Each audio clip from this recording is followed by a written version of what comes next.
Isang mapagpalang oras sa ating lahat.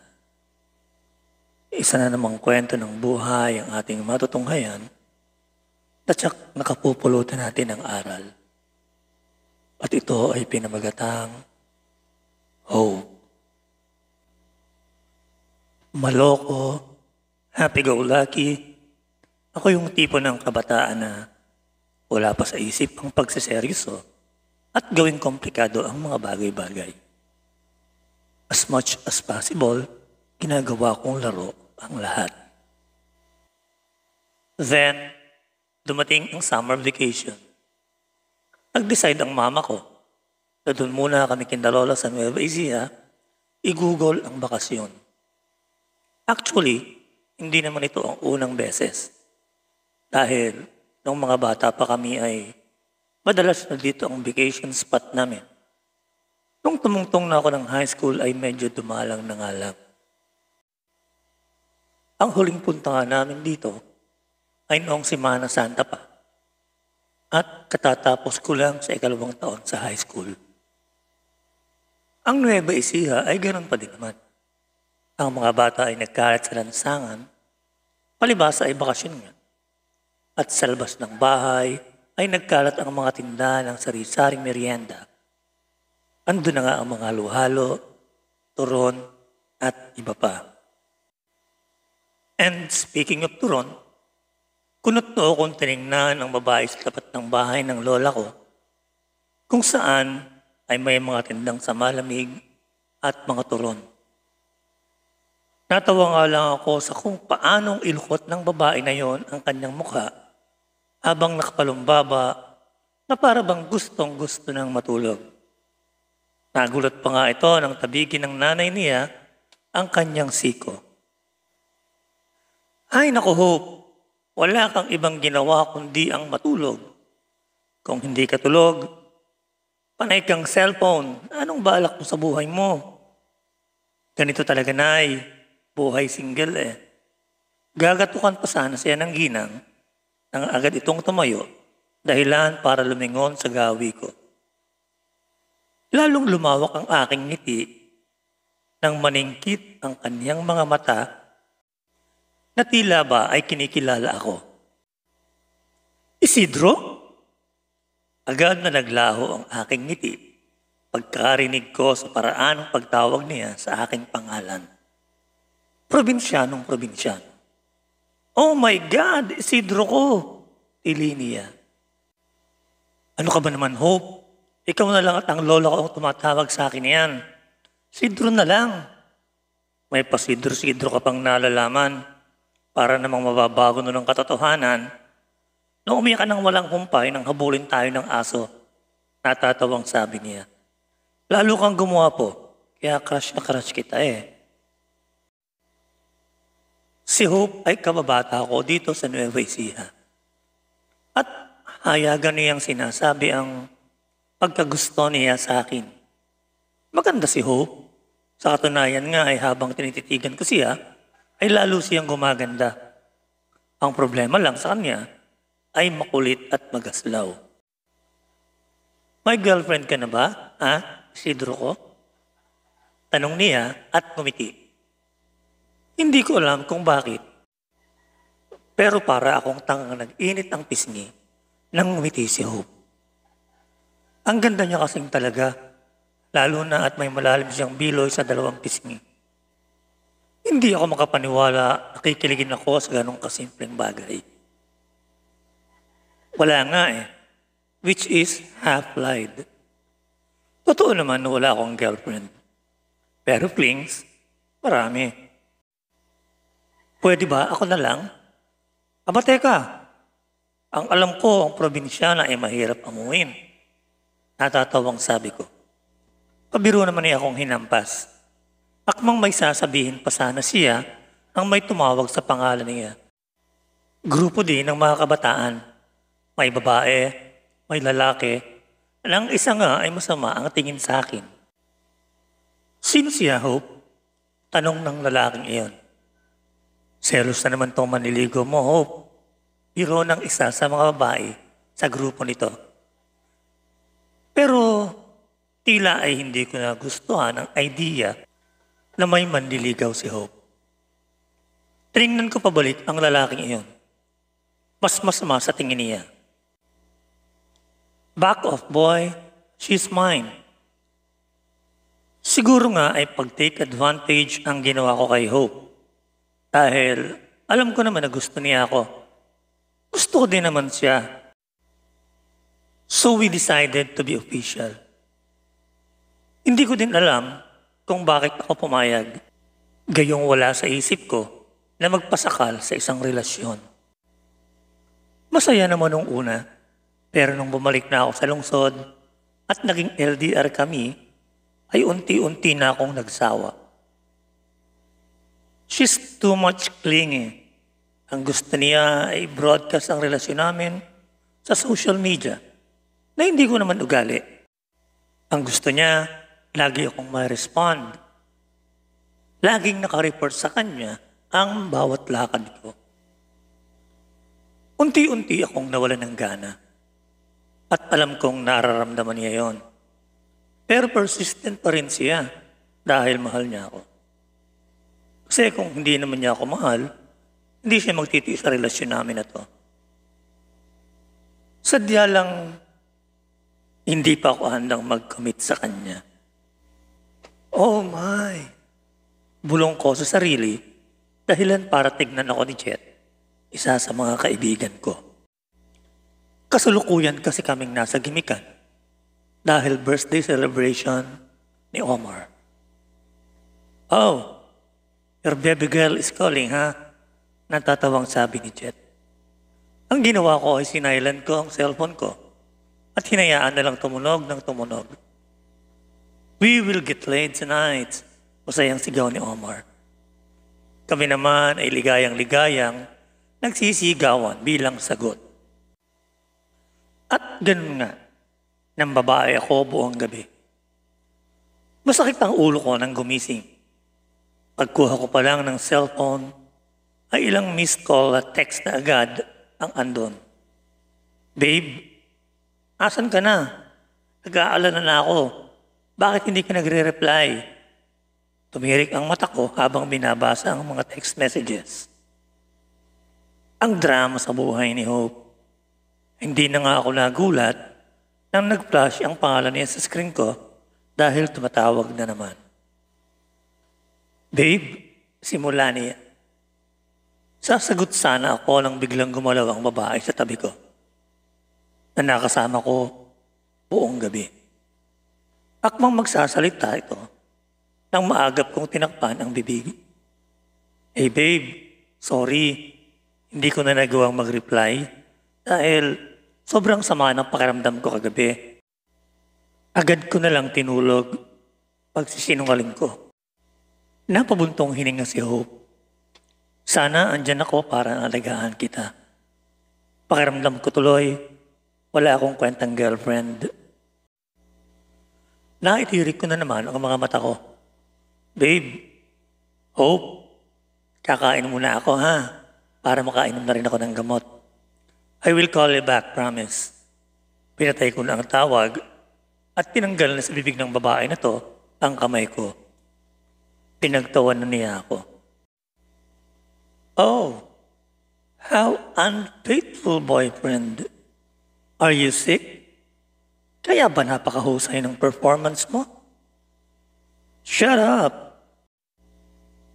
Hey, how's night with Anika? Isn't it amazing? Tumatawa si Jet sa kabilang linya. Nilunok ko na lang ang kanin sa bibig ko at nagsalita. Tigil-tigilan mo nga ako, ha? Oh, tigil-tigilan? Pero seriously, bro. Break up with that girl. Ginagaga mo lang siya eh. Ang pagsisinungaling kong iyon ay naulit ng naulit. At hindi naman tanga si Hope para hindi na makahalata. Alam kong alam niyang may iba akong ginagawang kabalbalan dito. Ilang beses na din niya akong hiniwalayan. But it takes a minute. Babalik siya at konting panunuyo, okay na kami. Diyan umiikot ang relasyon namin. Hindi ko nga namamalayan na mag-iisang taon ko na pala siyang ginagago. Ano bang inaasahan niya? We're in long-distance relationship. At madalas ay hindi ko na kinakaya ang pagiging clingy nitong si Hope. Napakasilosa, araw-araw. But every time na nakikipaghiwalay, siya din naman ang kusang bumabalik. Laging kampante na nga ako. Dahil kahit ilang beses na siyang nakipaghiwalay, ay alam kong babalik at babalik siya. Ang isa pa sa nakakabilit sa kanya, masyado siyang nagpapa-impluwensya sa mga nakikita niya sa social media. Gusto niya ganito, ganyan. Hope? Kulang ang salitang gulat para mailarawan ang itsura ko nang isang araw ay sumulpot si Hope sa university ko. Sino siya? Mahina pero mariini ang sabi. Agad akong bumitiw sa pagkakahawak kay Ira. One of my flings. Nakasama ko nga pala. Bakit? Sino ka rin ba? Balik na tanong ni Ira. I'm his girlfriend lang naman. Tumawa bigla si Ira. Nakita ko ang paniningkit ni Hope. At nagulat ako nang bumiling ang mukha nito dahil sa sampal ni Hope. And the next thing I knew, hawak na ni Hope ang buhok ni Ira habang sumisigaw ng iba't ibang mura. Tumigil na kayo! Sigaw ko. Natigilan si Hope.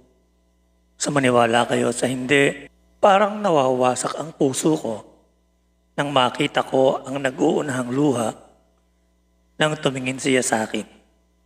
How dare you? Umiiyak niyang sabi. Sa puntong ito, nakakaagaw na kami ng atensyon. Doon na nag-init ang ulo ko. Tumigil ka sabi. Why? Dahil ba sa malanding ito? Bigla ay muli niyang sinampal si Ira. Hinablot ko ang braso niya at dinala sa bahay namin na walking distance lang naman. Kailan mo pa ako niloloko?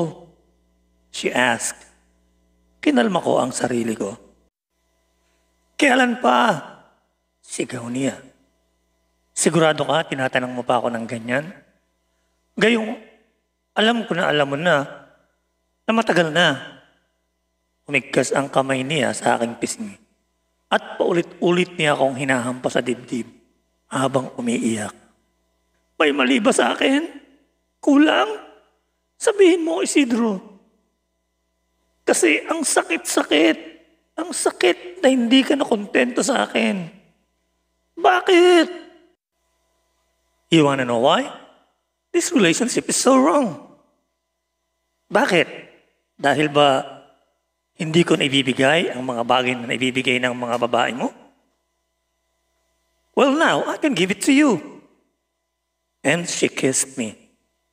Nagulat ako dahil alam ko na wala sa pagkatao ni Hope na gawin iyon. Kahit na may pagkagaslaw siya, I know she's still innocent. Sa paraan ng paghalik niya, ay alam kong ito ang unang beses na ginawa niya ito. Pero pilit niyang pinalalim. And I gave in. Para akong nag-uumpisa at nawala lahat ng kaalaman sa larangang ito. I know kakaiba sa mga namagitan sa ibang mga babaeng nakaniig ko. I saw her tears when I claimed her. I kissed her. This time, I realized one thing, and I can't speak it out as of now. 9:00 na ng gabi ako nagising at wala na si Hope. Hindi naman ako nabahala. Marahil ay hinanap na yon kaya umalis na. I waited for her text but it didn't happen. Wala akong text o tawag na natanggap. At nagulat din ako na kahit sa Facebook ay hindi ko na siya nakikita. Hinayaan ko lang Marahil ay galit pa din yun sa akin. But knowing hope, ilang araw lang ay babalik din yon at magpaparamdam. Pero walang hope na bumalik sa akin. At makalipas ang 5 buwan. Naghahanap na lang ako ng bakanting pwesto para makakain na. Nang sa hindi sinasadya ay may nabundol ako. Oops, sorry miss. At siya'y lumingon sa akin at nakita ko ang napakaganda niyang muka na ngayon ko lang nakita sa tanang buhay ko. Si Drew? Hey, how are you? Sabi niya. At winave pa ang kamay sa harap ko. Oh, remember? Para akong pipi at napatulala. Kumusta ka na? Ako, okay naman. Dito na ako nag-aaral sa Manila. Namiss ko ang Nueva Ecija kaya madalas pa rin akong umuwi doon every time na may pagkakataon. Kasi iba pa rin sa probinsya eh. At masaya ako na makakita ka ulit dahil at least may kakilala ako dito, nakababata ako. At saka yung, okay ka lang ba? Ha? Oo naman. Pilit akong umiti. Umiti din siya. Habang kumakain at nagkukwento siya, ay walang sawa lamang akong nakatitig sa mukha niya. Ang ganda-ganda niya. Lalo siyang nag-bloom. Ang sarap niyang tignan. Those innocent sweet eyes still remains to her. Then, all of a sudden, oh my, siya yung sinayang ko. Ginago, binasura. Nang makuha ko siya, I thought, wala naman siyang may pagmamalaki. But I was damn wrong. Dahil ni Katiting ay hindi naging kabawasan ang bagay na yaon. Siya si Hope at sapat na yon para ipagmalaki niya. Parang naluluha ako habang pinagmamasdan ang ngiti niyang dati ay pinalitan ko ng luha. Masaya ako at bumalik na ang ngiti mo. Sa hindi ko sinasadya, ay nasambit ko ang salitang iyon. Natigilan siya at naramdaman ko ang pagkailang niya. Nagyuko siya at humigop ng soft drinks. Saka ako tinitigan sa mata. Kinaya ko, kahit mahirap. I'd realized na hindi hihinto ang pag-ikot ng mundo dahil lang sa nasaktan ako. At patuloy akong masasaktan kung hindi ako gagawa ng paraan para itigil yun. I swallowed. It's now or never. Bakit? Bakit kung kailan may nangyari, saka mo ako iniwan? Or bakit mo pa hinayaang mangyari yun kung iiwan mo din ako? Ngumiti siya. What happened to us is not my plan. I was hurt. Feeling ko ang baba ko. Sobrang mahal kita noon. At sana gusto kong iparealize sa'yo ng oras na yon na ang pakikipagtalik sa iba ay hindi sapat para saktan mo ako. But after what happened, mas bumaba ang tingin ko sa sarili ko. Sorry to say, but I'd also realized that between us is wrong. And it will never be right to celebrate this. So, I choose to leave you. Hindi ko namalayan ang luha kong tumulo habang pinapakinggan ang rason niya. And I was like, sira ulo mo, Isidro. Gago ka kasi, sinayang mo siya. Pinaiyak mo. Pero lahat yun ay nakaraan na lang. Maniwala ka sa hindi ay wala akong sama ng loob sa'yo. Biglang tumunog ang cellphone niya at nakita ko ang kinang sa mata niya nang tignan kung sino yon. Yes, Han. Yes, pag-iingat nga ako. I understand. Mag-behave ka dyan, ha? Okay, I will. Bye. I love you. No, mas mahal kita. Huwag kang makulit. Ang saya-saya niya sa bago niyang boyfriend. Kasi inaalagaan siya. Hindi tulad ko, isa akong malaking gago. Mula ng araw na mawala sa akin si Hope, akala ko ay normal lang. Nagagawa ko ang mga bagay na gusto ko. But in the end, I felt emptiness. May kulang. Hindi ako satisfied at ngayon ko lang nalaman kung bakit. Sinayang ko kasi siya.